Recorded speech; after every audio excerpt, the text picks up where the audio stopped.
Aquarius, I'm Christy, you're watching Tiny Turtle Tarot and this is your reading for the month ahead. As always, if anything I say resonates or you feel it will in the future, please let me know by liking and subscribing. Let's get on with your reading. What's happening for the beautiful Aquarius in April? Okay, you just got a bunch. King of Swords firstly. Beautiful dragonfly. Beautiful. Queen of Cups. Page of Cups. I'm not really showing these for very long, but I promise I'll show them again in a second. And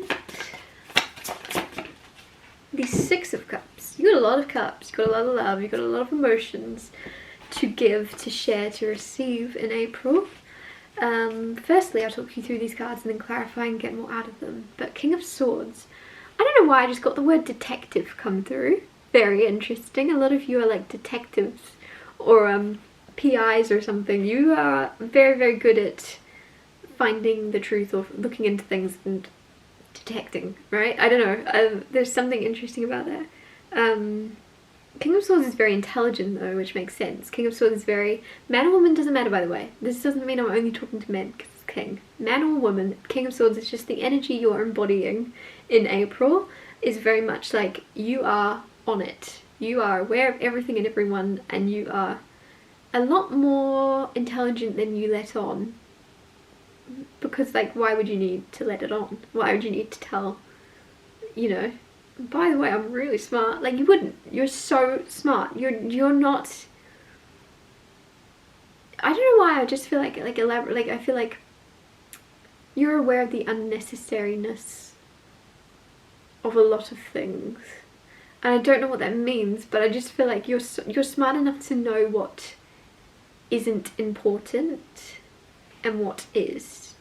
You're capable of looking at the bigger picture and eliminating certain people or things from your life and simplifying your life because you know what isn't necessary. I feel like there's a cleansing maybe happening in April. Queen of Cups, very, very nice also. This is very emotionally intelligent. Queen of Cups is very intuitive, very psychic. Because she's feeling, right? She's all feeling, and I just feel like you could be on this edge of 1 second you're extremely smart and kind of cold. King of Swords can be unfeeling sometimes, unemotional, very blunt. But Queen of Cups is the opposite. She is emotion, right? She's emotional, not in a bad way. I don't mean like, oh, she's emotional. I mean, she's emotional. She's able of and capable of expressing emotions and feeling, and she isn't shut off to that side of herself. So, like, man or woman, again, doesn't matter. But I just feel like you're switching between these two. You're wearing these two different hats this month when you need to, when it calls for it. Whether that be, oh, I'm at work, I'm going to put my King of Swords hat on. Right? Whether that be I'm at home now with my family, I'm going to put my Queen of Cups hat on. But it's like you're capable of switching between the two rather than like 50-50ing it. You're not bringing any of this emotion into your work life and you're not bringing any of this like unemotionalness into your family life. You're able to do both. Instead of finding balance, you're very much like this or that. But I like it also because it also makes a lot of sense. But yeah, I'm not sure if your colleagues would agree or something, because like maybe you're quite unemotional towards them. I don't know though, also they might deserve it. Page of Cups is a surprise. Page of Cups is like popping up out of the blue. Could be an apology for someone you're not expecting. I love the Page of Cups just because of the unexpectedness of it, and maybe that's because I'm very intuitive and I see things coming before they happen. With the Queen of Cups, you're the same. You know things are going to happen before they happen. You're very psychic. So the Page of Cups is like, even though you're very psychic and see things coming a mile away, not this. Not this. There's something or someone that you're not expecting to pop up, you're not expecting to bump into, or something along those lines of just something's going to catch you off guard. And it's a nice change from you being able to know everything that's about to unfold all the time. Six of Cups is returning into a life from the past, or reconnecting with a past life soulmate, or it could be remembering things from the past and kind of going down memory lane in some way. like photo albums and things. Returning to somewhere you grew up, I'm not sure, but Six of Cups obviously is very nice either way. It's very nostalgic energy, very like, and also just like letting your inner child out to play. You don't have to have a reason, you don't have to be around other kids to be doing things that your inner child is happy about, whether that just be watching cartoons from when you were little just because they bring you back some nostalgia, or playing kids video games. I don't know what it is, but it's like you don't need permission to act like a child or do things that your inner child wants to do. Like that side of you is still inside of you, and I feel like you're going to be more accepting of that.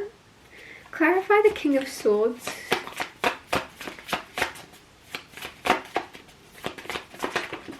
You have the Nine of Swords and the Five of Cups.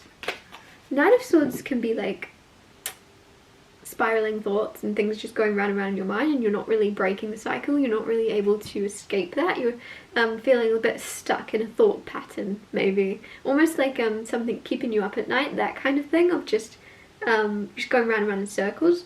With the Five of Cups, some of you with the King of Swords, you're very, very intelligent, and that always comes into play with the Nine of Swords. Nine of Swords usually comes around with the King of Swords because when you're very, very smart and you have a lot of thoughts and you have a lot of like thinking happening, that can cause trouble, right? Because it's almost like, look at your brain like a machine. If you have like a very high-tech machine going, but there's nothing to actually feed that machine, like what is it feeding on? It's going to find problems within itself to try and fix. And I just feel as if with the Five of Cups there could be certain things that you're upset about or disappointed with within yourself. Especially if you're very self-aware and you hold yourself accountable for a lot of things, you could be finding problems where there aren't any, or you could be diving deep or trying to solve things within yourself and causing problems. I don't know why I want to say with that King of Swords, get a piece of paper out and write it down or type it out or something like that, because it's almost like if you were to solve a math problem, for example, if you were to solve 1 + 1 you could do it. But if I said, what's 1029 plus 10,072? It might take you a bit longer. It might take you a second longer. You might need a piece of paper. You might not. You might be really smart. But just for example, the bigger things, you get a piece of paper out and write it down. If you're going around in spirals in your mind and you can't get out of it, realize it's because it's big things. It's big things. It's a big mathematician. It's a big multiplication problem that you need to write out. And you're going to see it in a lot more clarity once you get it out of your machine of a mind and onto a physical piece of paper. You're going to see things maybe in a little bit more simplicity and be able to figure out what you're trying to figure out instead of keeping yourself up at night, or at least just stressing out. Get it out on paper. Clarify the Queen of Cups. You have the Five of Swords with the Queen of Cups. Five of Swords is unnecessary stress, conflict, worry. With the Queen of Cups, some of you, this Queen of Cups could be someone in your life. This could be you unnecessarily stressing about it, or unnecessarily feeling conflicted. Like Queen of Cups could be a daughter, it could be a sister, it could be a mother, it could be anyone, but it's just like there's someone with a lot of emotion and feelings, and with the Five of Swords it's like stress, but it's unnecessary. So I don't know what that means. It could be also like someone's stress, this conflict between you and this person, but it's unnecessary. Let me get another card. Like, why is it there? What? King of Pentacles?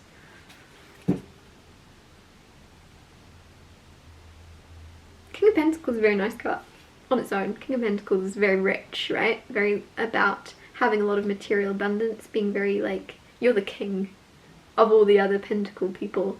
So it's like, this could be more an energy of you struggling to be in charge or something, or you struggling, or this person wanting to be in charge of you. Maybe it's like, yeah, maybe it's more like a boss with the Queen of Cups, right? And it's like they want to rule you, and with the Five of Swords and the King of Pentacles, you kind of know in your soul you can't be ruled. whether they're a boss or not, you're like, I can walk out tomorrow, I don't need this job. I don't know, this kind of power dynamic. But with the Five of Swords, it's unnecessary. That's why I feel like maybe there's someone that's like conflict with them, and you're going, well, why am I having conflict with them? Because I don't need to be working here. Or if this is someone you live with, right? If you're flatting, or if it's like friends or family, whatever it may be, it's like there's conflict happening.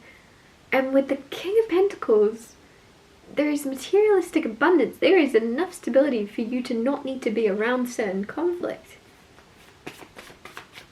Clarify the Page of Cups. If not, it's coming in April. It's showing up for a reason.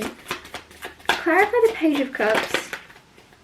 You have the King of Wands and the Knight of Cups. Knight of Cups, very romantic gestures maybe coming towards you. With the King of Wands, King of Wands very bold, very performative sometimes. Sometimes this is someone that has a lot of confidence on the outside. It's an act. They're not really very confident at all, and they're kind of overcompensating for the fact they're a bit terrified of you. I don't know why that's coming through. Some of you are quite intimidating or something, so someone might seem confident and sure of themselves and put together on the outside, but on the inside they're nervous. Someone feels a lot for you. Now this could even be someone you're already in a very long time relationship with, and so it's gonna, like, there's some surprise they have for you though, that they put a lot of energy into, so they are now terrified that it isn't gonna play out the way they want it to or something. Knight of Cups, very romantic. I don't know why I feel like repeating that, especially if you're single. There is romance coming in April, but that might be why it's surprising you, because you're like, huh? Who? Huh? What's going on? What are you on about? But with the King of Wands, very like, I feel that you're going to be in this energy as well of performing in some way or acting more confident than you feel, because you may also be a bit nervous or intimidated. Like, you intimidate each other by, because King of Wands is very attractive, so it's like you and this person are so attractive, but you don't see yourself, you just see this person, and this person isn't looking at themselves, they're looking at you. So you're just both mirroring each other and going, oh my god, you're really attractive, like, ooh, I'm gonna embarrass myself. I don't know, there's something, but